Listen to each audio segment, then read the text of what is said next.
ఈరోజు నూతన ప్రభుత్వంలో దేవాదాయ శాఖ మంత్రిగా ప్రమాణ స్వీకారం చేసిన తర్వాత దేవదేవుడైనటువంటి తిరుమల శ్రీ వెంకటేశ్వర స్వామి యొక్క ఆశీస్సులు తీసుకోవాలని మేమందరం ఇక్కడికి రావడం జరిగింది. స్వామివారి ఆశీస్సులు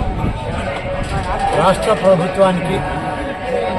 రాష్ట్ర ముఖ్యమంత్రి గారైన శ్రీ చంద్రబాబు నాయుడు గారికి, ఉప ముఖ్యమంత్రి గారైనటువంటి పవన్ కళ్యాణ్ గారికి, మంత్రివర్గ సహచరులకు మంచి సుపరిపాలన అందించడం ద్వారా ఈ రాష్ట్ర ప్రజానీకానికి మేలు కలగాలి, ప్రజలందరినీ ఆశీర్వదించమని, సుఖ సంతోషాలతో సౌభాగ్యాలతో ఈ రాష్ట్రం తోతూగే విధంగా మా పరిపాలన ముందుకు సాగించమని భగవంతుని శ్రీ వెంకటేశ్వర స్వామిని